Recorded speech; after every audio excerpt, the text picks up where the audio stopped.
Je veux plaire à toi, je veux plaire à Seigneur, je veux plaire à toi.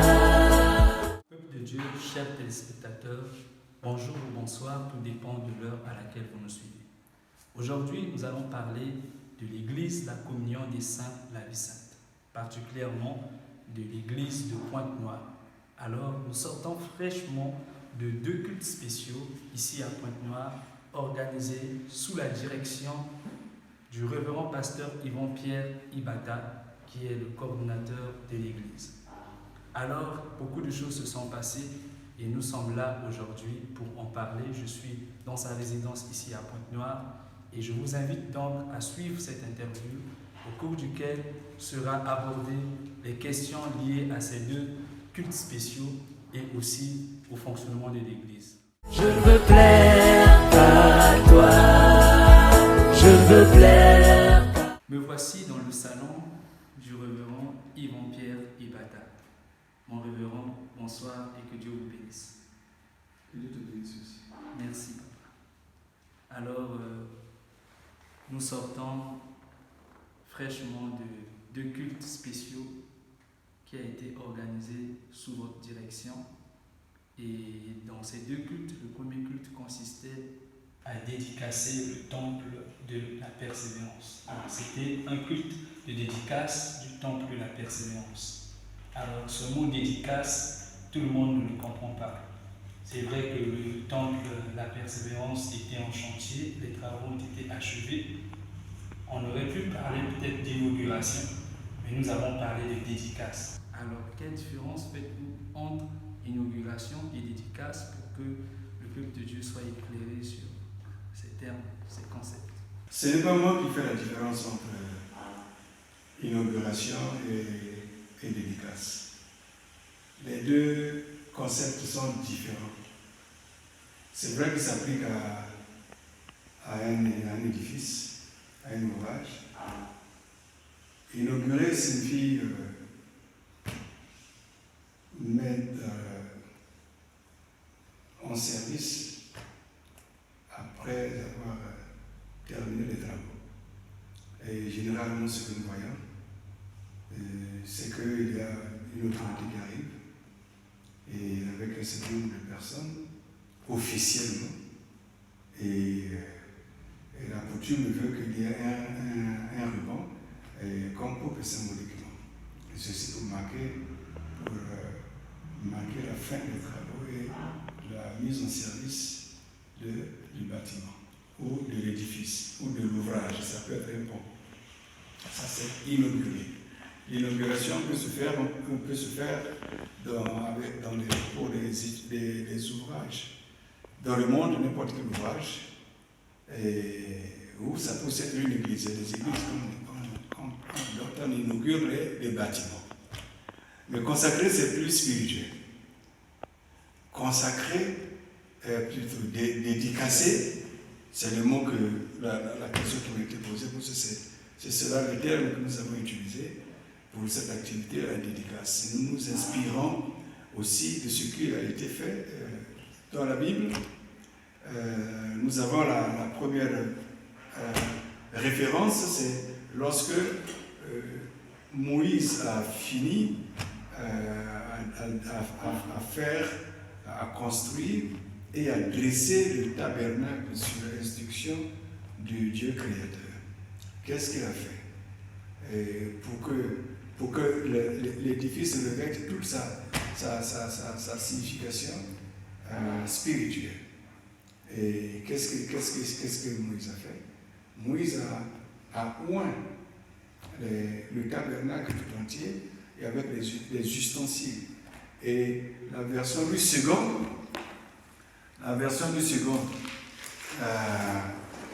nous l'avons dans Lévitique chapitre 8, du verset 10 au verset 11, où lui second utilise le terme sanctifié.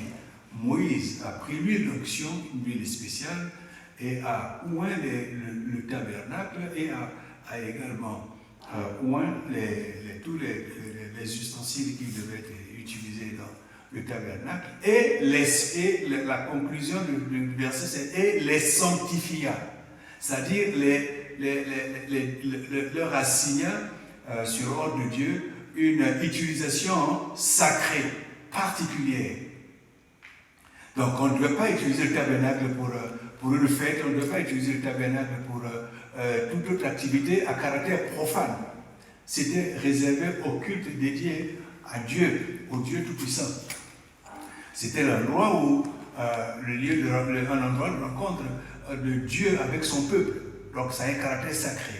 Voilà. Mais il y a une version de la Bible Zadokan qui utilise le mot, au lieu de sanctifier, utilise le mot consacré. Consacré.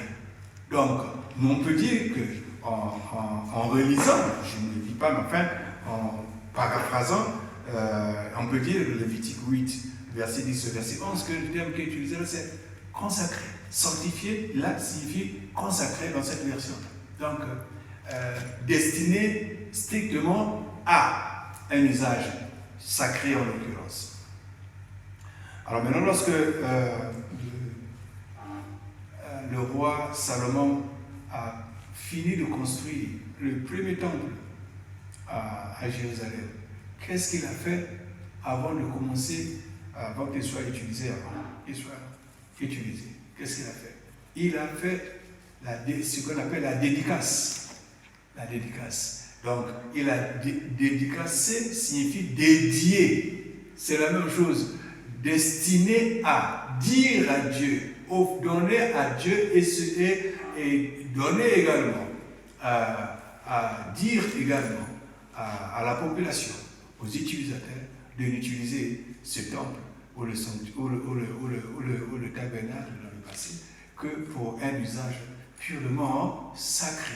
Un lieu, un sanctuaire où destiné à l'adoration, à la louange et également au sacrifice. En l'honneur de notre Dieu, en l'honneur de Dieu. Et donc, quand nous dédicassons un édifice ou un ouvrage, alors il est destiné, il est mis à part uniquement à un usage sacré. En ce qui concerne notre temple de la persévérance à Pointe-Noire, il a été achevé. Je ne sais pas s'il a été même inauguré. Le temple, à mon avis, à ma connaissance, qui a été inauguré, c'est le temple qui a été inauguré, pas dédicacé, qui a été inauguré, c'est le temple de Ouesso. Le temple Emmanuel a été inauguré, mais il n'a pas été dédicacé. Nous avions à ces deux cérémonies ici à Pointe-Noire le coordonnateur assistant de l'église de la Sangha, en l'occurrence le révérend Victor et le passe qui, à la fin de la deuxième célébration, le deuxième service, qui est le service de consécration des pasteurs, m'a demandé s'il n'était pas possible qu'on aille aussi dédicacer l'église, le temple de Ouesson. Il reconnaît que le temple de Ouesson n'a pas été dédicacé, il a été inauguré. Les deux termes sont différents. Donc, voilà ce qui marque la différence entre l'inauguration et la dédicace. Il peut y avoir une confusion dans la mesure où, quand on vous suit bien, la dédicace d'un temple, par exemple, devrait se faire, c'est-à-dire que quand on dédicace un temple, le temple n'a jamais été utilisé, et voilà qu'une fois qu'on a fini peut-être la construction, on dédicace le temple, on inaugure, on dédicace. Mais là, le temple de la persévérance était déjà utilisé dans la mesure où il y avait des cultes qui se tenaient, il y avait des activités qui étaient organisées déjà. Et là, on a assisté à la dédicace du temple de la persévérance. Alors pourquoi avoir dédicacé la persévérance alors qu'il était déjà en fonction? Est-ce que ça ne crée pas déjà comme une confusion ou bien ça pourrait amener les gens à ne pas comprendre pourquoi dédicacer le temple alors qu'il était déjà opérationnel? Je reviens sur le terme. C'est pas le Nous avons des édifices. qui ont des usages polyvalents.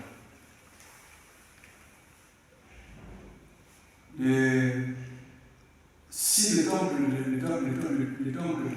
de la persévérance n'a jamais été dédicacé, en partie c'est parce que les travaux n'étaient pas terminés. Mais les travaux n'étaient pas terminés qu'il a déjà été mis en service. Mais cela n'exclut pas, en plus, procéder à la cérémonie appropriée.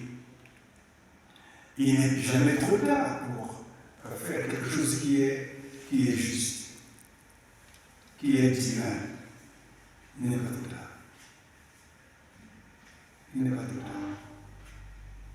Ce qui convient pour un édifice de ce genre, c'est lorsque l'ouvrage est terminé, vous le dédicacez. Peut-être que certains croyants ont dû me voir dans les réseaux sociaux en train de donner un coup de pioche à Makabandikou, à Brazzaville, au nord de la ville de Brazzaville. Puisque ce sont des choses que l'on fait. Vous avez acheté un terrain sur lequel vous voulez bâtir. Vous commencez, il y a un coup de pioche. Ça existe, même les gouvernements le font. Mais nous le faisons pour les raisons spirituelles. Nous savons pourquoi nous faisons. Nous savons que les villes, la plupart des villes, et surtout les villes anciennes, avant leur fondation, pour leur à l'occasion de leur fondation, il y a un soulagement spirituel. Mais pour un édifice de ce genre, comment vous démarrez, vous ne confiez pas l'endroit à Dieu. Bon, prenez un exemple, je vais parler avec vous, toujours dans la Bible, dans l'Ancien Testament, où il est dit, même les ambassadeurs étudient cette écriture avant de faire quelque chose, avant de les envoyer, qu'est-ce qu'on dit? On dit, avant d'aller débuter une activité, qu'est-ce qu'il faut faire? Il faut prier. Et quand vous priez des actions. Vous faites de quoi? Ces actions, c'est pour faire quoi? C'est pour arracher et abattre, pour détruire et ruiner avant de planter et de bâtir. Ça existe dans la Bible. Et même dans le monde, lorsque vous achetez un local de terre, vous voulez soit faire une plantation, planter quelque chose dessus, soit pour un édifice, vous allez faire le terrassement pour que le terrain soit viable à l'activité que vous voulez mener, en l'occurrence la construction. La dédicace est utile, les églises font des dédicaces. Tôt ou tard, il faut dédicacer l'édifice. La preuve, je vous ai dit comment les révérends ont travaillé la place. Donc, le département de la Sangha a vu ce qui a été vu, il m'a demandé s'il n'était pas possible que l'on puisse également aller dédicacer le temple. C'est pas une invention récente. En 2016, j'ai été envoyé dans la ville de Djambala pour deux activités. Un, célébrer le mariage d'un couple là-bas. Deux, dédicacer le temple qui est déjà construit. Donc ce n'est pas aujourd'hui. En ce qui me concerne, c'est la deuxième fois que je dédicace un temple. Mais qui est déjà en service. Mais à l'époque, j'ai reçu l'ordre. L'ordre est parti. D'aller le faire. C'était normal. C'était juste. Et c'est ce que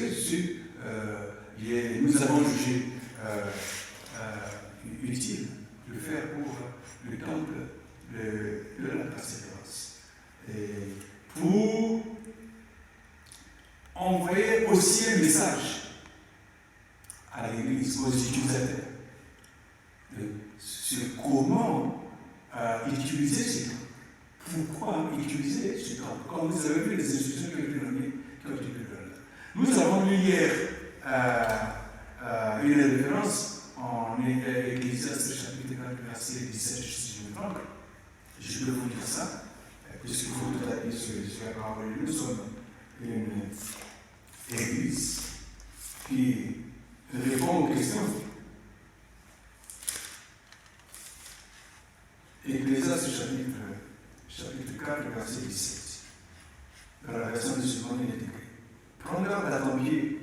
lorsque tu entres dans la maison de Dieu et approche-toi pour écouter, sans faire de bruit, sans faire de désordre, sans te comporter comme un profane, comme si tu étais dans un endroit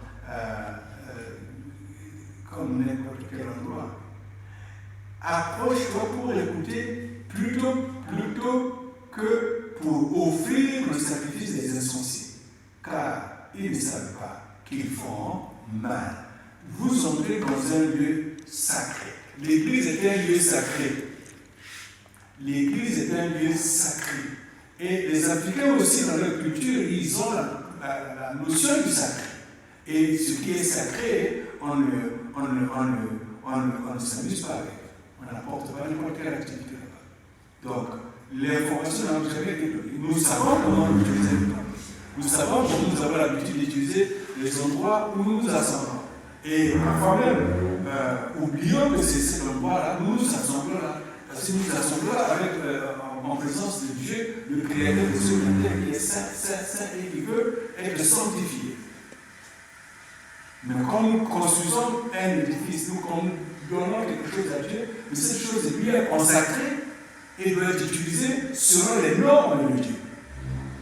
Donc, ce qui est consacré à Dieu doit être utilisé selon les normes de Dieu. Maintenant, si cette instruction n'a pas été donnée avant, cela ne nous dispense pas de là. Cela ne dit pas que on ne va pas la donner parce qu'on l'a jamais donné.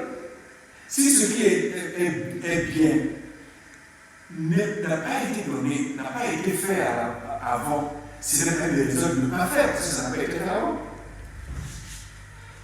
Si ce qui a été fait avant n'est pas correct, mais on ne va pas persévérer ce qui n'est pas correct. Voilà pourquoi un édifice de ce genre, nous sommes venus même déjà été utilisé et que nous voyons déjà pratiquement la finition des travaux. À l'intérieur, par exemple,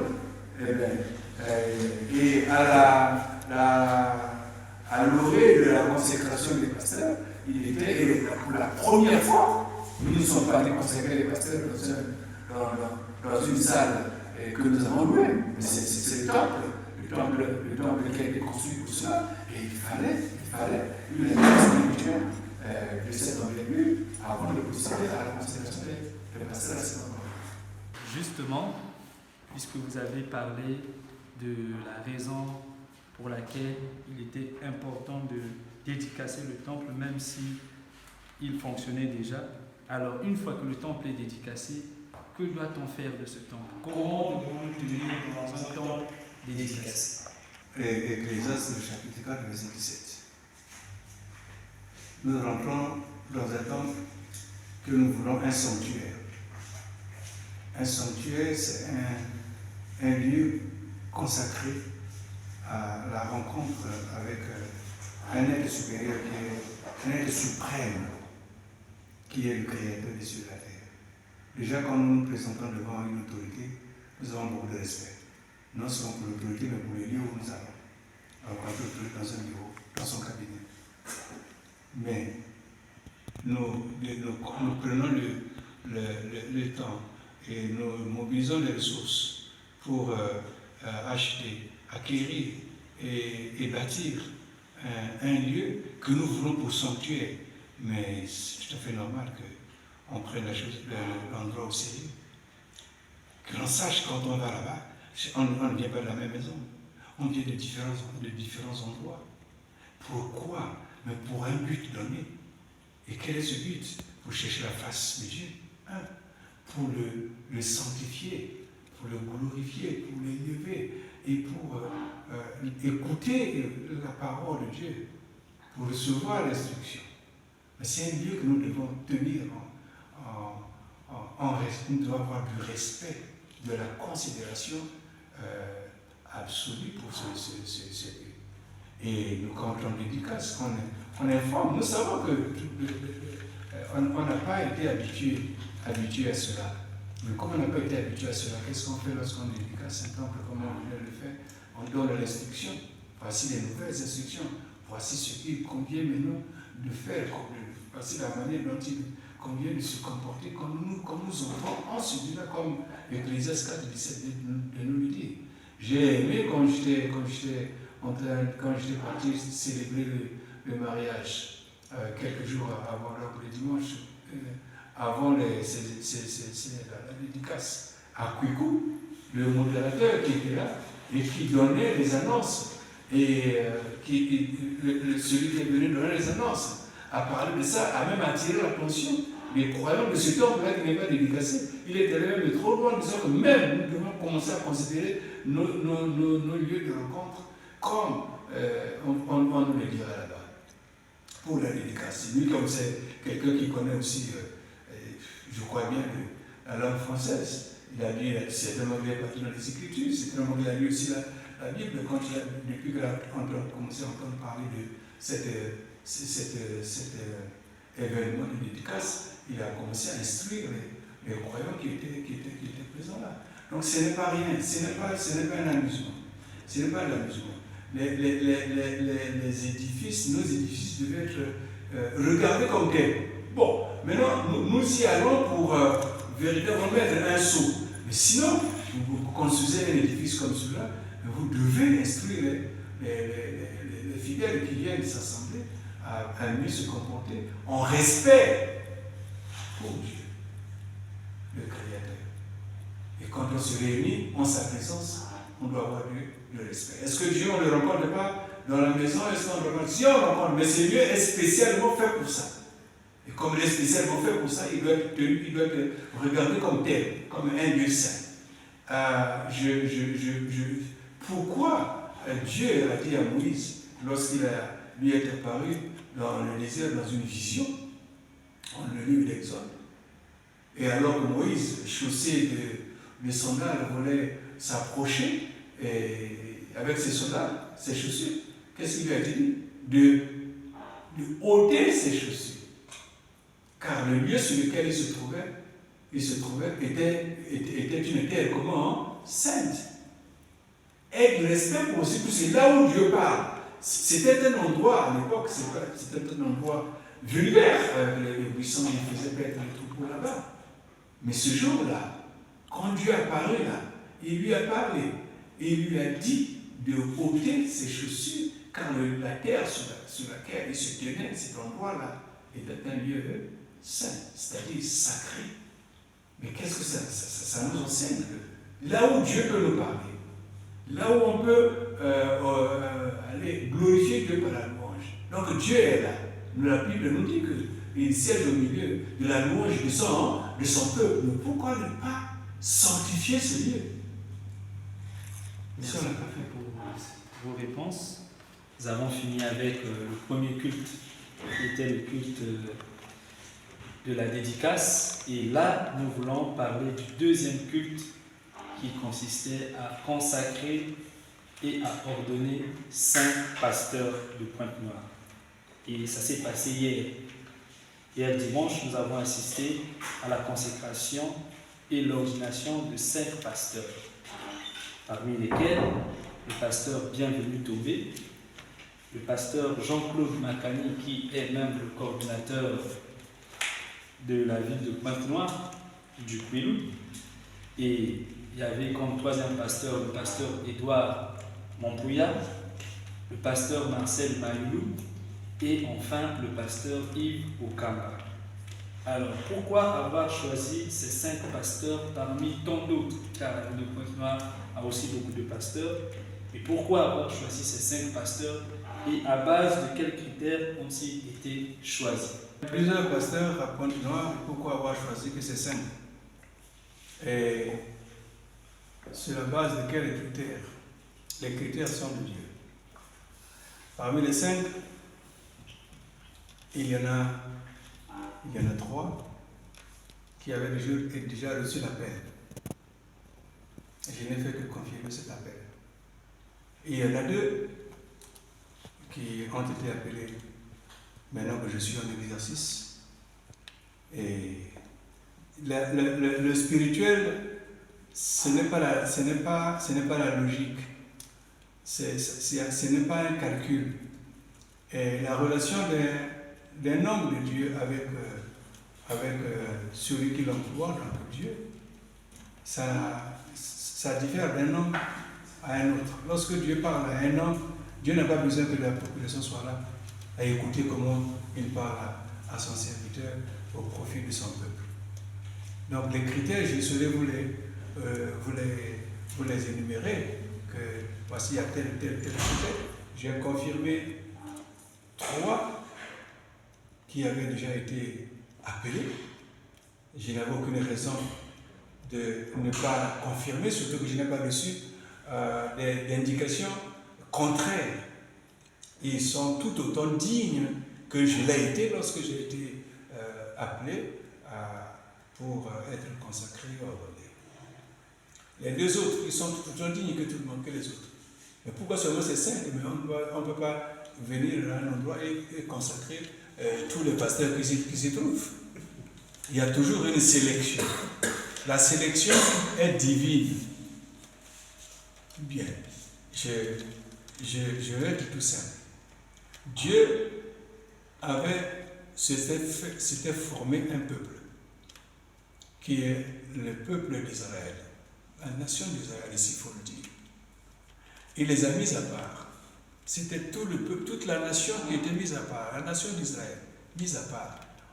Entre tous les peuples du monde entier, il s'est choisi un peuple qui puisse non seulement porter son nom, mais également porter sa parole, à qui il devait révéler sa parole. C'est déjà un choix. Quel mérite ils avaient? Aucun mérite particulier. Et alors, tout ce peuple est composé de 12 tribus. C'est le peuple composé de 12 tribus qui appartient à l'Éternel Dieu. Alors il va arriver quelque chose. De ces 12 tribus, Dieu va choisir une tribu. C'est la tribu de Lévi. Afin que la tribu de Lévi soit la tribu qui lui appartienne en propre et qui comprenne, qui puisse exercer le sacerdoce. Ce n'est pas toutes les tribus d'Israël qui exercent le sacerdoce. Dieu vient maintenant à sélectionner d'abord le peuple d'Israël entre tous les peuples, et ensuite dans la nation d'Israël, il vient prendre une tribu parmi les 12, une seule tribu, pour être à son service dans le sacerdoce. Je continue. Et dans cette tribu qui avait reçu le sacerdoce, donc les Lévites, il sort une famille. Donc la famille de Aaron, pour qu'ils deviennent des prêtres. Mais ça ne dépend que de lui. Ça ne dépend que de lui. Il y a toujours une sélection. Est-ce que quand on fait une sélection, les autres ne sont pas valeureux? Ils sont valeureux pour autre chose, pour certaines de grandes choses aussi. Voyez? Donc, c'est cela. Dieu fonctionne comme ça. Dieu fonctionne de cette manière-là. Vous, en tant qu'humain, vous pouvez avoir de la préférence pour telle ou telle personne. Mais Dieu peut vous dire de prendre une autre personne qui, aux yeux des gens, n'a pas de valeur pour une charge particulière.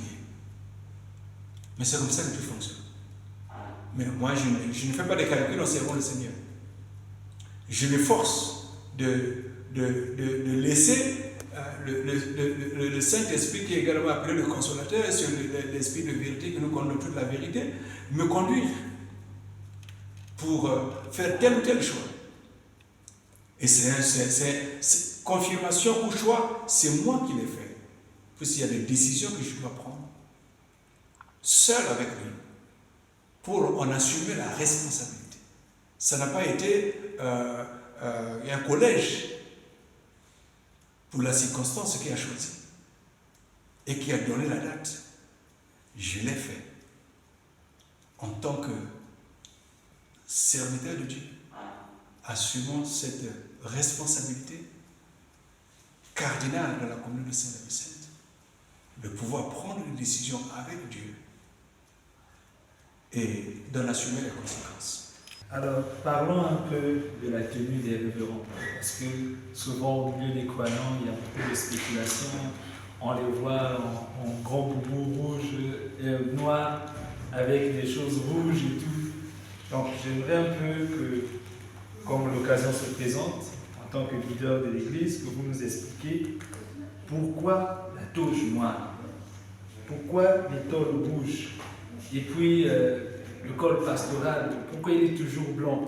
Est-ce qu'il ne peut pas avoir un col pastoral bleu, je ne sais pas, jaune?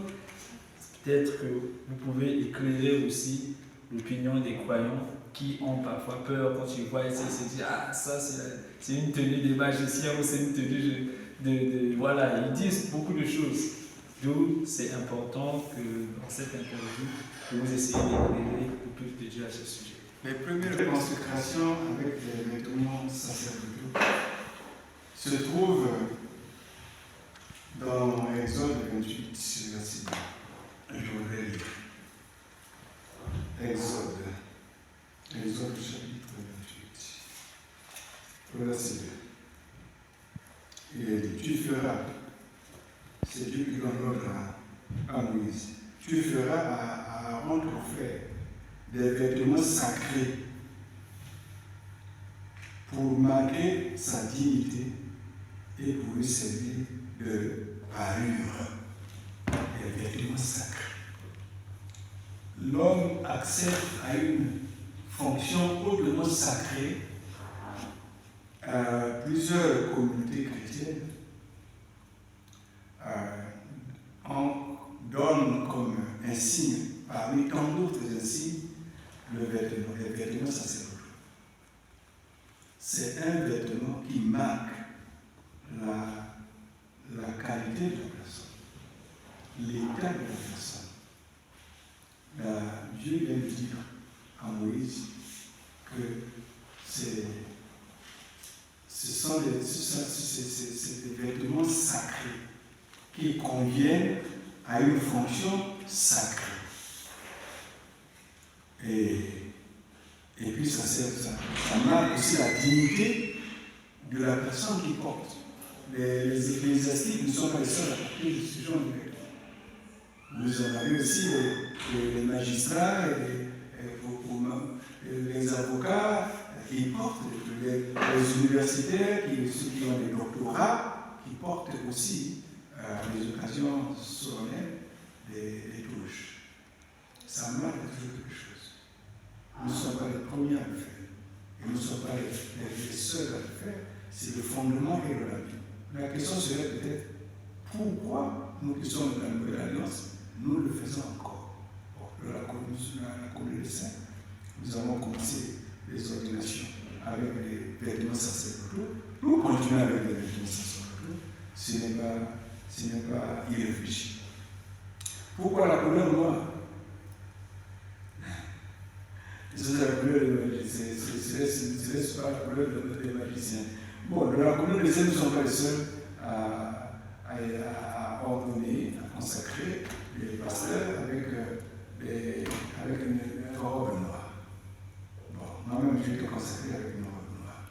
Même si là, je rapporte de moi, j'ai changé de vêtement sacerdotal lorsque ma fonction a changé.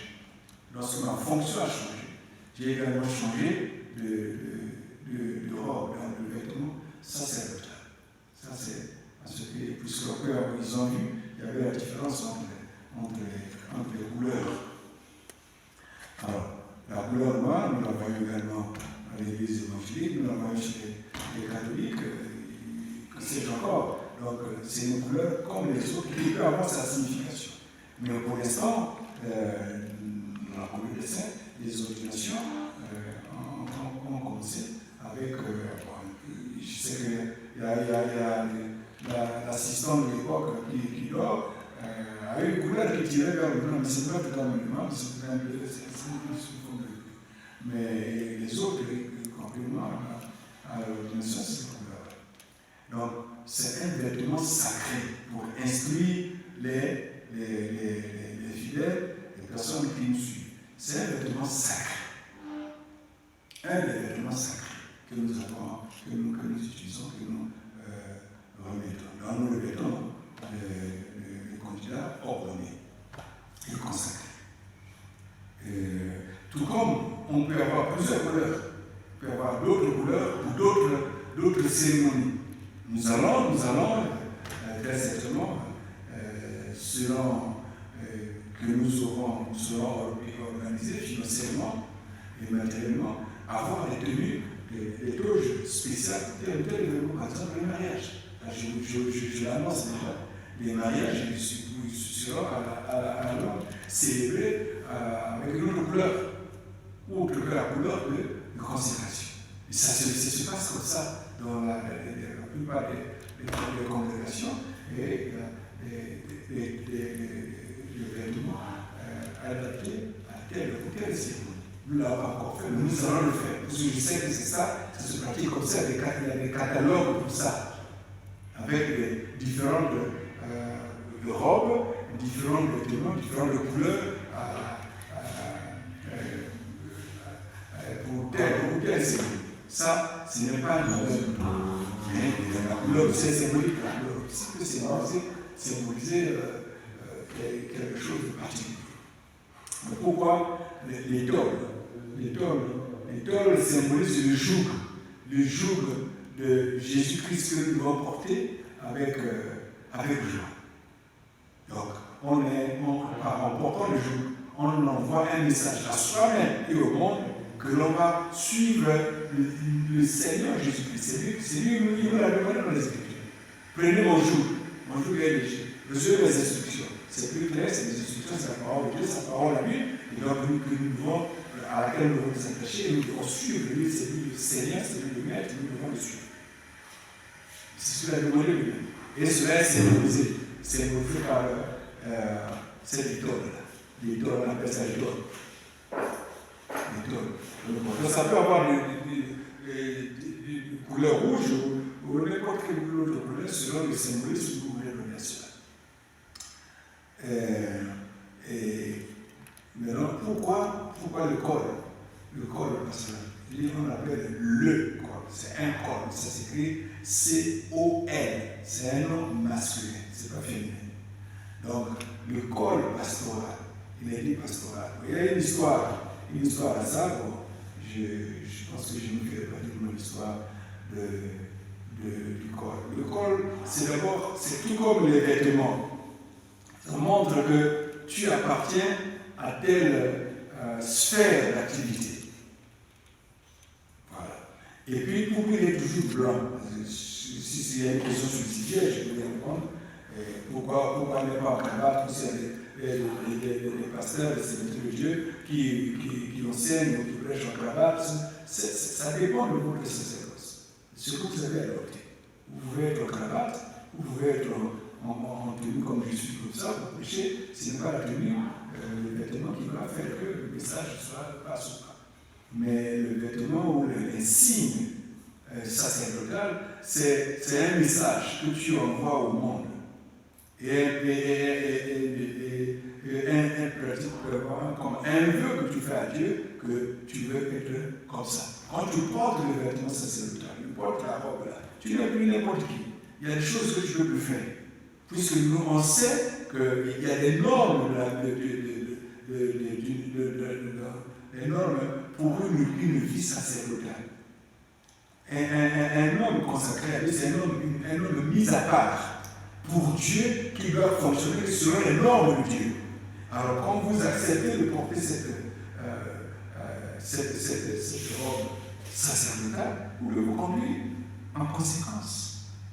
Donc, le monde sait. Vous dites au monde, comment vous promenez avec ça, comment vous portez ça, vous donnez la somme par façon de vouloir l'information à ceux qui vous regardent que vous appartenez à Dieu pour le servir et servir son peuple.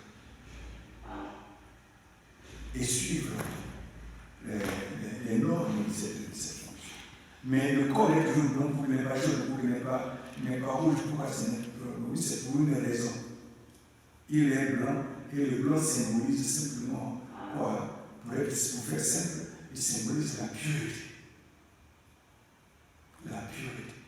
Donc le service sacerdotal, on l'exécute dans la pureté. Puisque Dieu dit, vous serez saint, puisque je suis saint. Je l'ai dit hier. Et en parlant, en utilisant hommes qui étaient ordonnés et consacrés. Je leur ai parlé d'une partie des choses que portait le souverain sacrificateur. Puisque nous amenons la personne, non personnage de pasteur, nous l'amenons à un autre niveau, révérend pasteur. Révérend pasteur. Un révérend, le mot révérend vient du verbe révérer. Celui qui révère Dieu, qui a un respect élevé, un respect profond de Dieu.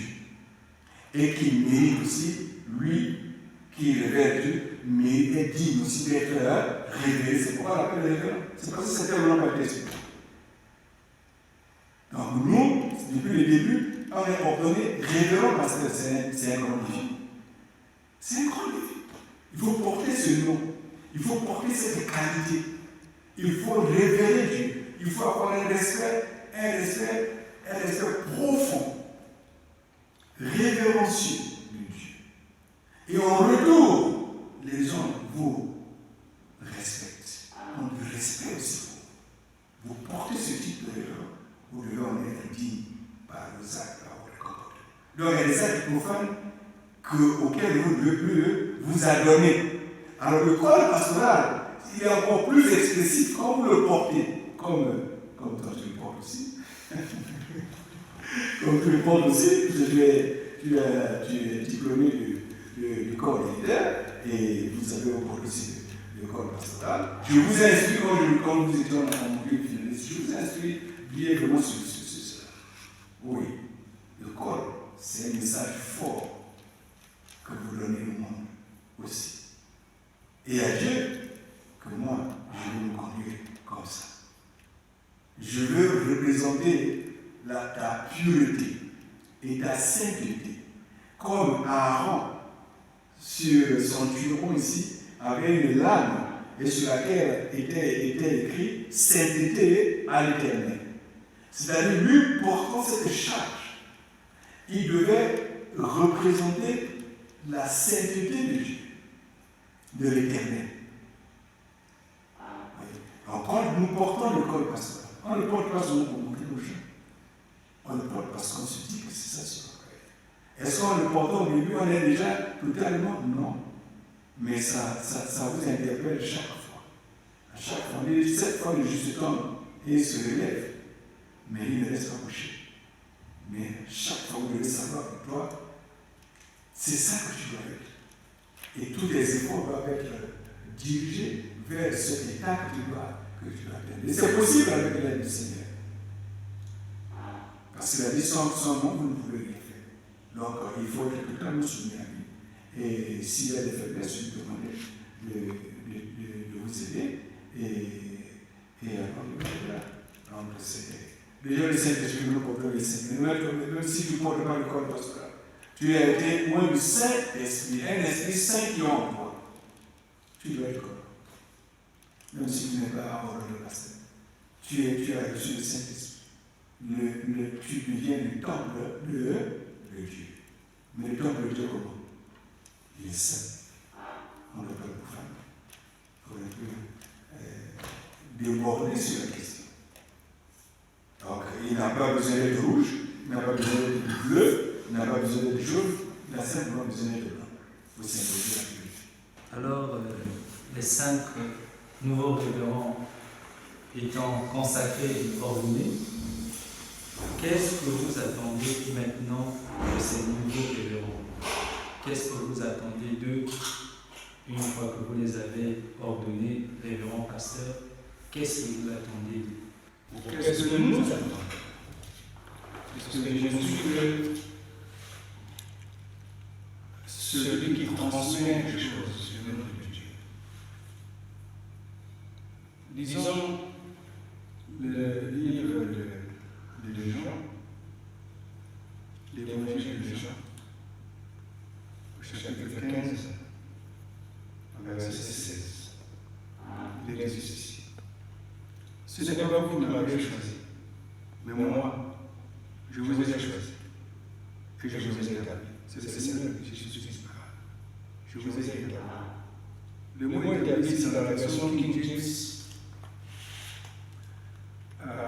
King James souvent établi par ordained, c'est-à-dire ordonné. Donc, Jésus avait dit, je vous ai choisi et je vous ai ordonné dans un but afin que vous alliez et que vous portiez du fruit et que votre fruit demeure. Il continue en disant, afin que ce que vous demanderez à mon nom, ce que vous demanderez au Père à mon nom, il vous le donne. Nous le donnons la première partie. Je vous ai choisi, je vous ai établi, afin que vous alliez, donc, c'est-à-dire que vous changez de manière de faire. Donc, un homme, une personne consacrée et ordonnée doit se travailler au mieux de sa foi. Et consacré et ordonné, envoyé afin que vous alliez, donc ils sont envoyés, vous alliez et que vous portiez du fruit. C'est-à-dire que vous travaillez avec excellence.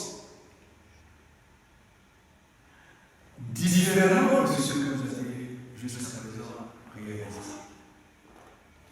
C'est cela la pensée de Dieu. Nous avons basé sur. Vous savez qu'avant les Actes chapitre 13, il bougeait, il était fonctionnel, il travaillait.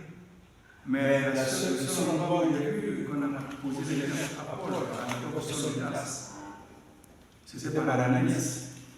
Mais c'était pour qu'il puisse ouvrir la vue et qu'il puisse recevoir le Saint-Esprit. Il y avait une imposition de l'air pour qu'il ouvre la vue et pour qu'il reçoive le Saint-Esprit. Point. Ça s'arrête là. Paul, dès qu'il se lève la vue, il a commencé à prêcher. Il était même un excellent enseignant. Puisque Barnabas a pris, il a mis en Antioche pendant 10 ans, ils étaient en train d'enseigner le peuple au niveau de l'église d'Antioche. Mais, on a l'acte 13. Et pendant que les dirigeants qui étaient là, les éminences qui étaient là, exerçaient le ministère, en réunion et en jugement, ils ont reçu un message de Dieu par le Saint-Esprit qui leur dit, mettez-moi à part Saul et Barnabas pour la mission à laquelle je les ai appelés. C'était aujourd'hui de servir.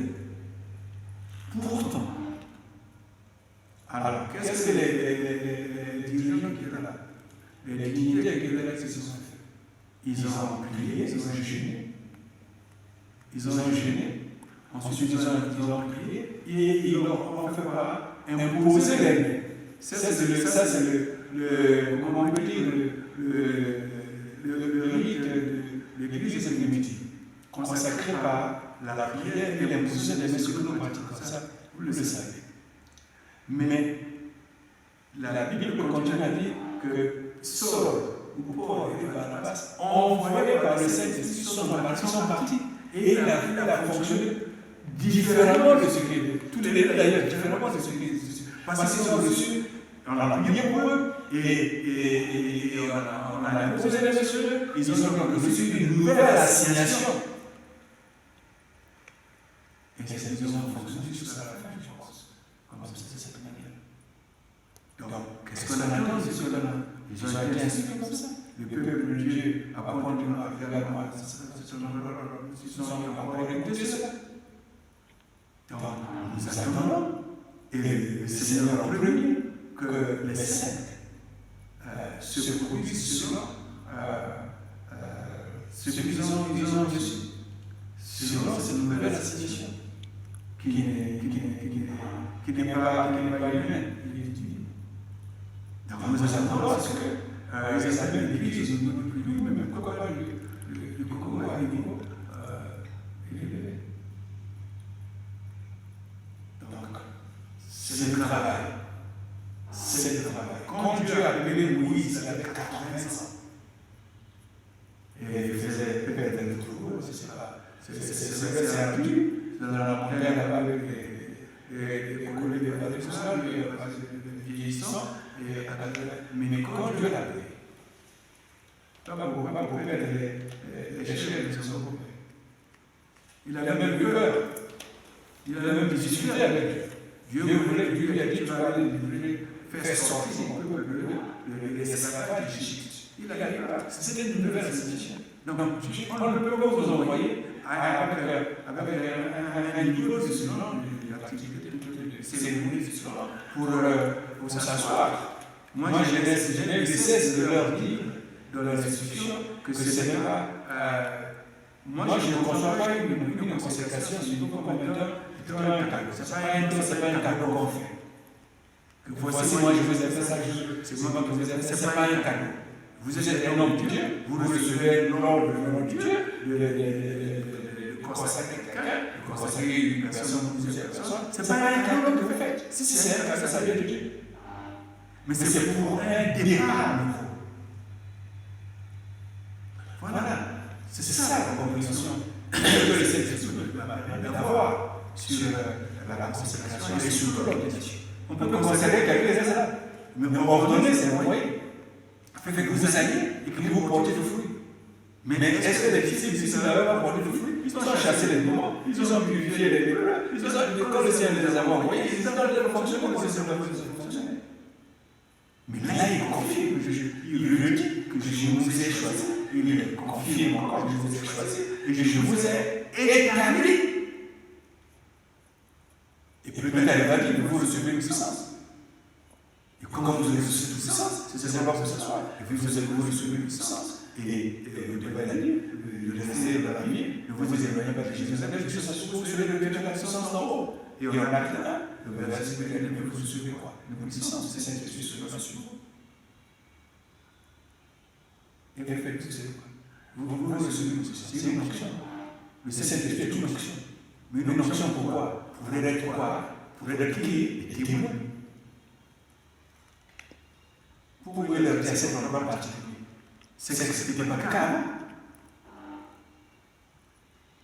Une ordination a toujours cette dimension-là. Ordonner la personne va faire mieux. Et c'est ce là. Notamment à Brazzaville et dans les autres départements. Et il y a aussi ceux de l'extérieur, comme par exemple en Centrafrique et au Bénin, qui nous suivent aussi. Alors, nous sommes encore en début d'année 2024 et vous avez commencé avec les 2 cultes spéciaux, les ordinations. Et nous voulons savoir quel est votre projet pour l'Église en cette année 2024. Nous avons vu que vous avez reconduit encore le thème « Et mon Dieu pourvoira à tous vos besoins avec gloire en Jésus-Christ ». Alors nous voulons savoir comment vous comptez conduire l'Église en cette année 2024. On est dirigeant dans un but pour un but donné, bien précis. Vous dirigez l'Église, voici ce qui est dit dans la parole. En Éphésiens chapitre 4, partant du verset 10, il est dit ceci. Celui qui est descendu, c'est le même qui est monté au-dessus de tous les cieux, afin de remplir toutes choses. Et il a donné les uns comme apôtres, les autres comme prophètes, les autres comme évangélistes, les autres comme pasteurs et docteurs. Pourquoi? Dans quel but? Pour le perfectionnement des saints en vue de l'œuvre du ministère et de l'édification du corps de Christ.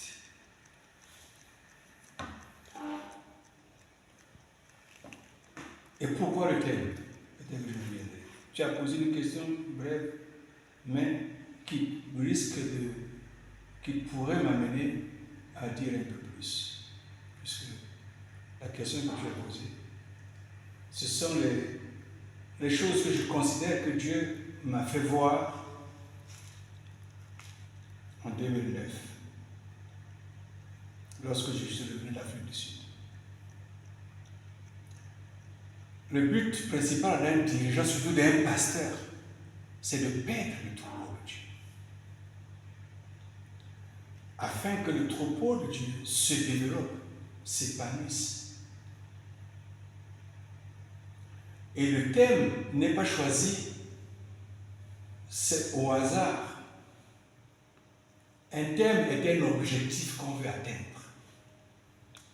Lorsque l'objectif n'est pas atteint, on peut le reconduire. Ce n'est pas la première fois qu'on reconduit un thème. Depuis 2022, mandat 2022, nous avons pour thème « Et mon Dieu pourvoira tous vos besoins selon sa richesse, avec gloire en Christ Jésus ». Dans ce thème, avec ce thème, nous développons des enseignements qui permettent aux enfants de Dieu d'entrer dans leur héritage sur cette terre. Nous n'avons pas que des choses de la vie éternelle, nous avons aussi des choses sur cette terre. Nous avons des bénédictions qui sont notre héritage sur cette terre. Et ce n'est pas tout le monde, ce n'est pas tous les chrétiens de notre Église qui jouissent de cela. Alors nous profitons, nous tirons avantage de la parole prophétique prononcée par l'apôtre Paul en cet endroit-là, en Philippiens 4, 19. Mais qui est une déclaration prophétique à l'issue de ce que les Philippiens ont fait pour lui. Alors nous enseignons les choses que les Philippiens ont fait, afin que si eux aussi le font, Dieu peut les faire entrer dans leur héritage. Dieu peut faire que la bénédiction qui est spirituelle se matérialise. L'apôtre Paul, en prononçant faisant cette déclaration, c'est une déclaration de foi. Il est assuré que après ce que vous avez fait là, mon Dieu à moi fera ça pour vous. Comme Élisée, longtemps avant l'a fait, et a fait une déclaration à l'endroit de la Sunamite. Et la Sunamite est là. Nous avons des bénédictions, mais il nous manque, il y a des clés qu'il faut donner aux fidèles, aux croyants, pour qu'ils puissent ouvrir et pour que la bénédiction se matérialise. Croire, accepter que ce que Dieu dit est vrai, ça c'est un pas. Mais les chrétiens souvent ne font pas le deuxième pas, l'action. La foi sans les œuvres est une foi comment? Morte. Mais quelles sont les œuvres? Mais nous voyons à partir en Philippiens 4, à partir du verset 15, les œuvres des Philippiens. Enfin, ça c'est pour le verset qui est dans Philippiens 4. Voilà voici à peu près dans quel esprit nous menons les choses. Nous amenons les croyants à un niveau de conscience, de compréhension de la parole de Dieu, donc en cette matière-là, pour qu'ils puissent rentrer dans leur héritage. Puisque notre Dieu, notre Père est riche, et sa richesse est pour nous, mais les enfants de Dieu n'en jouissent pas. Nous revenons sur les mêmes Écritures, mais pour aider le peuple de Dieu, donc nous avons la charge de comprendre, d'agir en conséquence pour qu'ils jouissent de ce qui est à eux et que le monde sache qu'il y a des enfants de Dieu.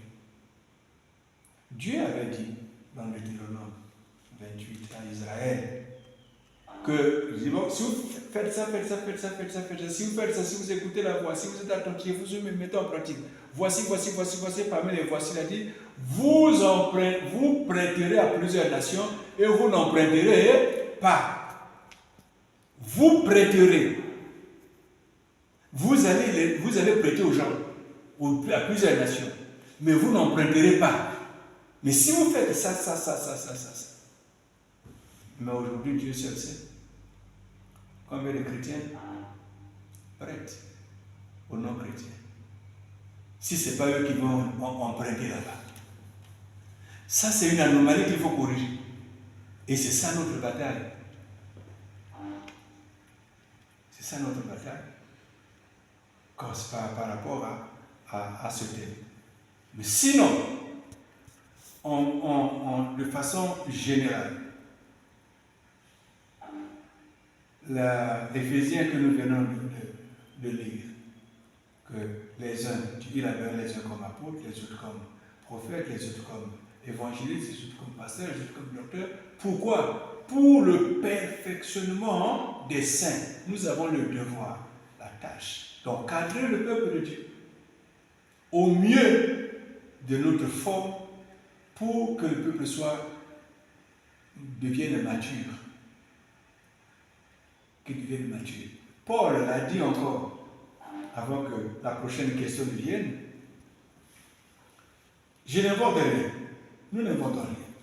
Nous voyons le programme. Nous nous inspirons de la Bible. L'apôtre Paul dit ceci. En Colossiens chapitre 1, verset 28, il dit, c'est lui, Christ, que nous annonçons, exhortant tout homme et instruisant tout homme en toute sagesse, afin de présenter à Dieu tout homme devenu comment? Parfait en Christ. Cette année, comme les années qui viendront, nous avons pour ligne directrice cette écriture, tout comme l'écriture en Éphésiens.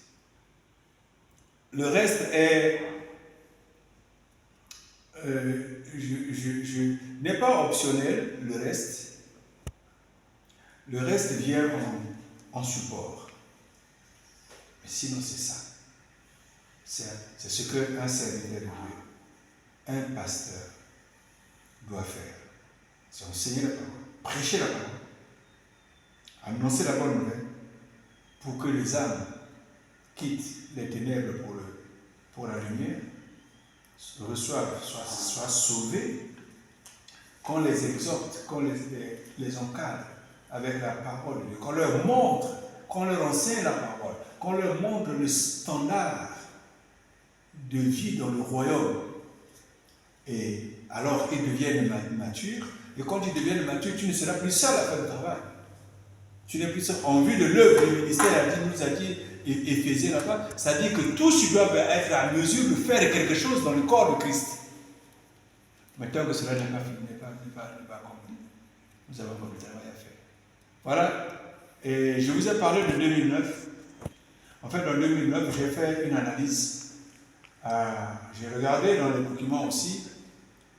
Je suis allé dans un dictionnaire édité en 2020, en 2000, où l'on donnait les statistiques des chrétiens dans les pays africains.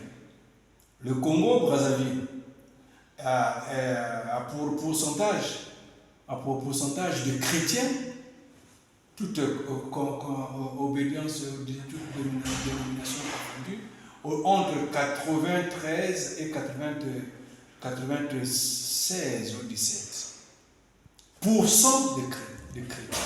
Je dis, mais ils sont où ces chrétiens? Ces chrétiens, dit chrétien, c'est quelqu'un, c'est celui qui marche comme Christ. Ce n'est pas qu'ils ne sont pas dans les églises, mais ce sont des chrétiens qu'on appelle, qui sont dans le syncrétisme, donc ils mélangent, ils ont la parole de Dieu, ils ont les traditions, ils ont tout ça, ça s'appelle les chrétiens dans le syncrétisme. Il y en a aussi d'autres ils ont été baptisés, ou leur père était baptisé, et c'est donc eux se disent chrétiens, ou peut-être qu'ils n'ont été aussi baptisés, mais qui sont des chrétiens de nom. C'est cette interprétation que j'ai eue en 2009. Donc il y a deux choses que je constate dans l'Église. Les chrétiens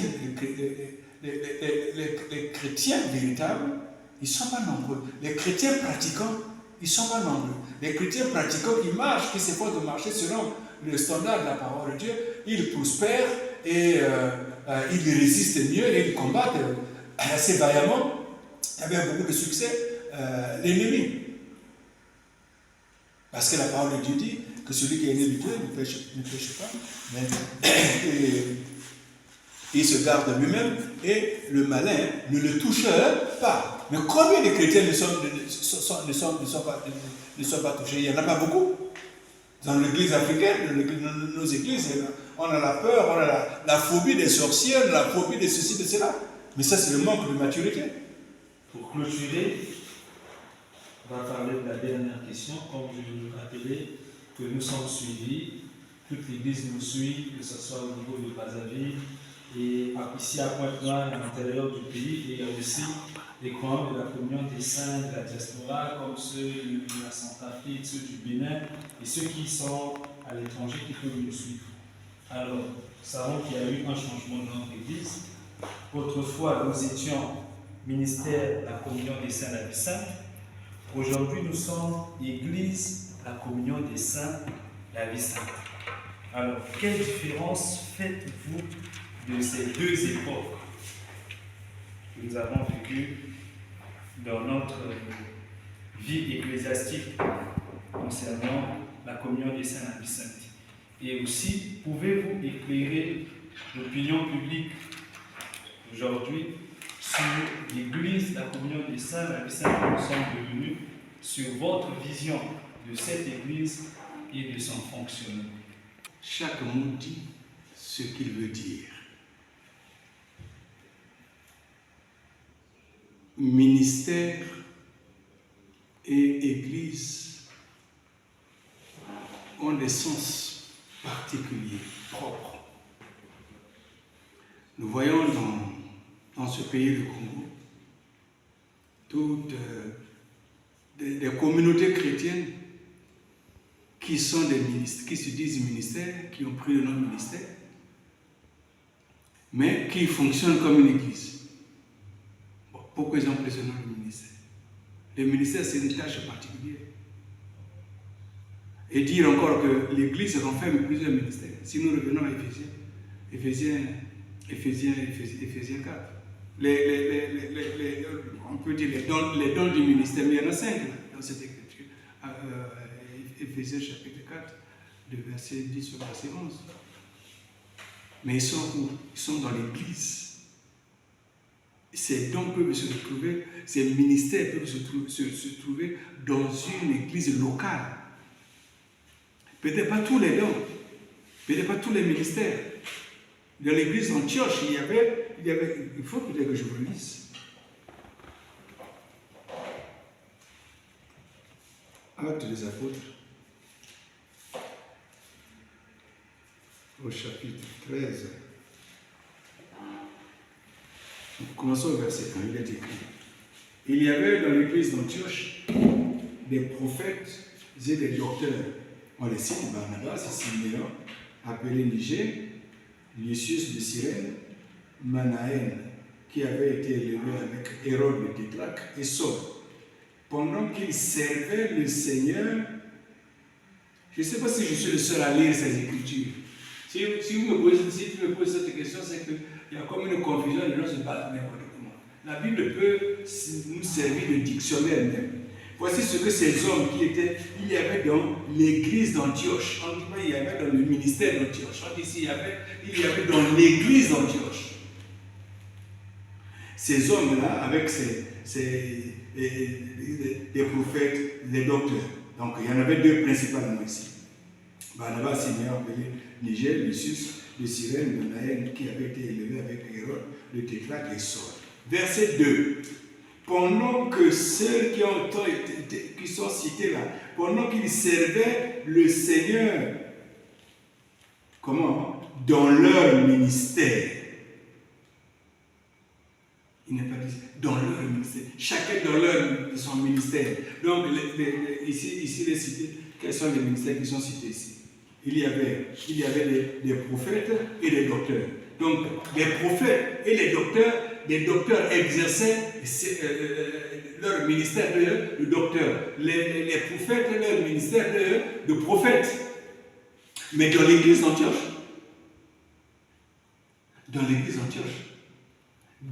citer ici 2 ministères. Ils servaient le Seigneur, chacun dans son ministère. Mais ils appartiennent à la même église locale. Bon, est-ce que c'est parce que nous avons été appelés ministère, qu'on fonctionne comme église, qu'on doit continuer à être ministère? C'est une simple logique. Une église est différente. Une église, ces 2 versets nous montrent déjà que le ministère est inclus dans l'église.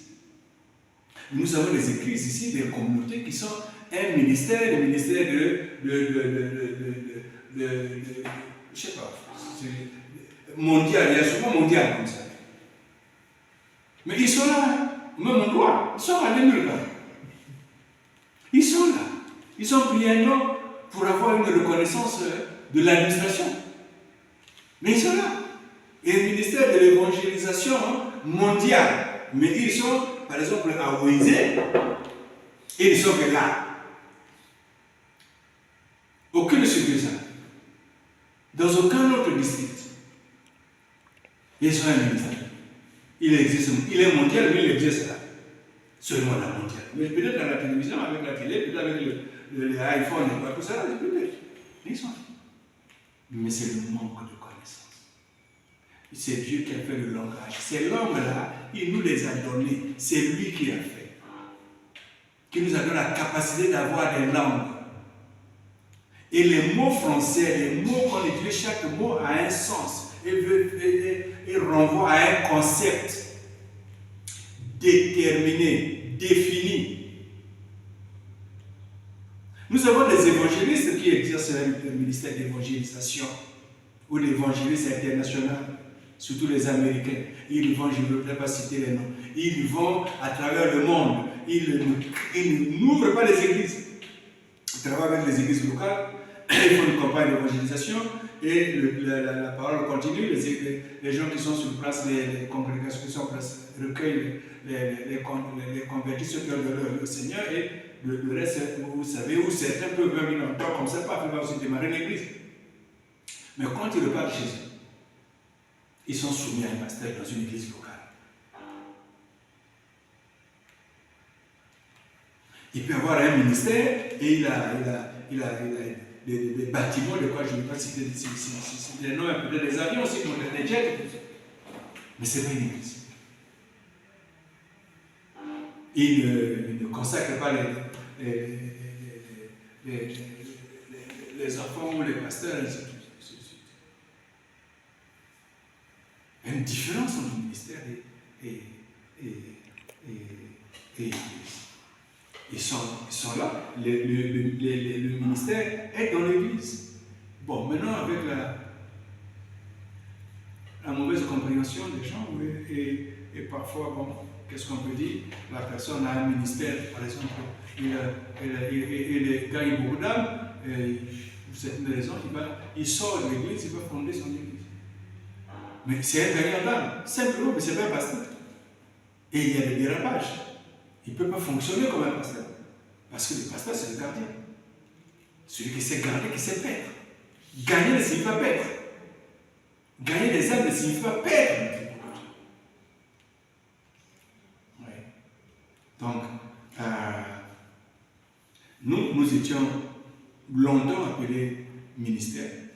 Mais comme j'ai dit pour les toutes premières questions, maintenant, s'il y a une vérité, est-ce qu'on va continuer comme ça, à être appelé comme ça, parce qu'il le faut, parce que c'était comme ça?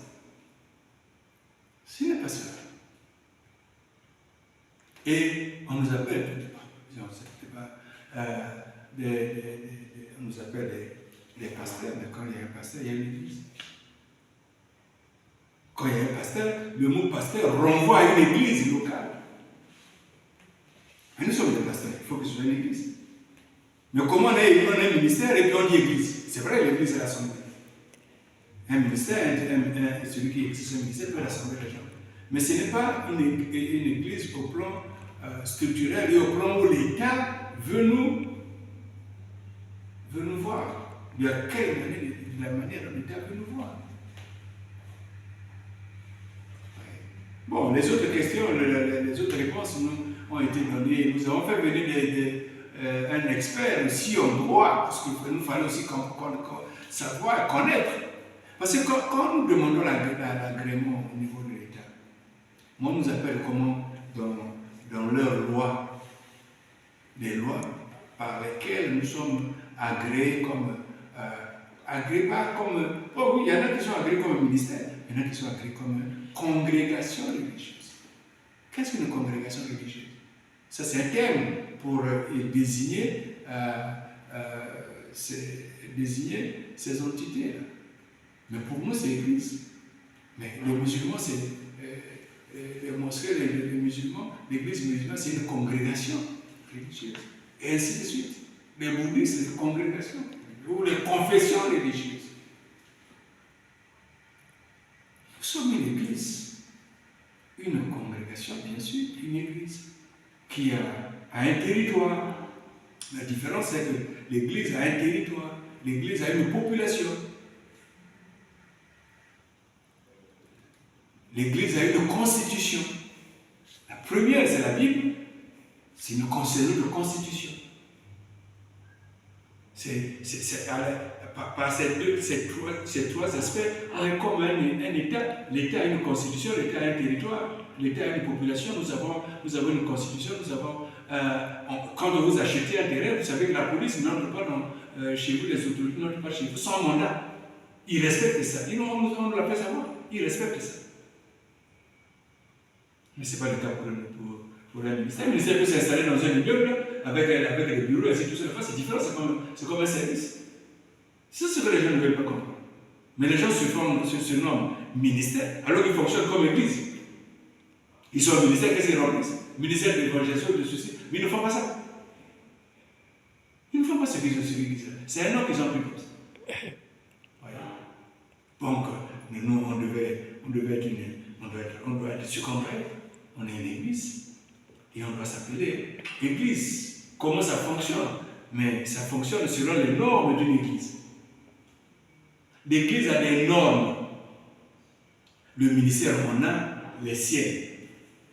Bon, donc le temps ne nous permet pas de tout évoquer ici. L'église a ses propres normes. D'abord, dans la Bible, c'est défini. Et les lois aussi de chaque pays, je crois que dans chaque pays, il y a des lois qui définissent ce qu'ils veulent voir l'église de telle ou telle manière. Et quand vous fonctionnez hors de ces normes-là, vous êtes pénalisé. Au Congo, c'est cela. En France, c'est cela. Je ne sais pas ailleurs c'est comment, mais au moins, au Congo, c'est cela. Et en France, souvent, les congrégations religieuses sont interdites. Parce qu'ils sont sortis du cadre des normes qui doivent être les leurs, qui sont définies dans la Bible et qui sont aussi souvent reprises dans nos textes juridiques.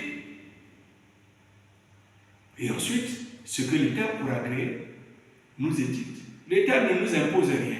L'État sait ce que l'État fonctionne avec les congrégations religieuses depuis très longtemps. C'est ce que nous disons que l'État a noté et veut nous voir fonctionner comme ça. Et quand un serviteur de Dieu qui se dit consacré sort du cadre de ses prérogatives, il va faire d'autres choses, on le rappelle à l'autre. Donc, voilà ce que j'ai voulu donner comme éclairage à ce sujet. Et pour ceux qui nous suivent, que ce soit au Congo-Brazzaville, que ce soit, comme tu l'as dit, la diaspora, et d'autres chrétiens aussi, comme également ceux de Centrafrique, comme tu le dis, ils peuvent nous suivre, mais c'est voilà ce que la clarté que je donne. Toutes ces choses sont claires, nous les avons reçus et nous les avons expliqués avant l'Assemblée générale extraordinaire d'août 2022. J'expliquais déjà ces choses. J'allais d'église à église, même dans les localités, pour expliquer ça. C'est une évidence. C'est une évidence. Ne pas le connaître, c'est faire preuve d'ignorance. Ou peut-être que si vous le savez, vous ne voulez pas que les gens sachent, alors vous faites preuve, vous voulez garder les gens dans l'obscurantisme. Pour rien. Ça n'enlève rien à votre fonctionnement. Nous fonctionnons selon les normes. L'Église est structurée comme nous l'avons adopté. Il doit y avoir des paroisses que jusqu'à présent, nous appelons communauté de famille, nous appelons zone et nous appelons ville ecclésiastique. Mais qui pourront aussi évoluer, puisque c'est par rapport à l'appellation. Et toute cette structuration-là, nous l'avons dans Exode. Exode nous le dit, Jéthro l'a dit. Et placé à la tête les hommes capables. Et donc, sur un groupe de 10 personnes, nous plaçons un dirigeant qui a la capacité de diriger 10 personnes. Et à la tête de 50 personnes, vous mettez un dirigeant qui a la capacité de 50 personnes. Et 100 et 1000 et ainsi de suite. C'est comme ça, comme la structuration. L'armée a copié là, dans la Bible. Et nous fonctionnons selon un ordre. Il y a les ordres qui viennent de la hiérarchie, qui est incarnée par le comité exécutif, qui envoie les instructions dans les villes ecclésiastiques, qui les relaye. Et on attend les rapports. Et on fonctionne selon les normes de la transparence. Les normes de la transparence. On ne cache rien qui doit être connu. Voilà. Sauf le secret de confession. Vous recevez le secret, vous recevez les confessions, et les aveux d'une personne, mais c'est entre toi, entre Dieu, toi et la personne, ça s'arrête là. Mais gérer les finances, tout ça, mais ça n'a pas de secret. On doit gérer et on laisse des traces. Sur le plan financier, peut-être que c'est là que vous voulez. Je vous ai dit, j'ai répondu en parlant de l'administration, mais de l'administration, la gestion des finances aussi. Ah oui, il doit avoir des traces, il doit avoir la traçabilité. Il doit avoir la traçabilité. Nous nous efforçons de marcher comme ça. Et nous croyons que c'est le modèle qu'il faut. Et nous croyons que Dieu nous aidera à mener tout le monde à marcher de cette manière et à bâtir une église au sein de l'Afrique centrale qui soit aussi digne d'être reconnue par le Seigneur et on laisse des traces sur la terre. Donc c'est comme ça que je veux plaire à toi, je veux plaire.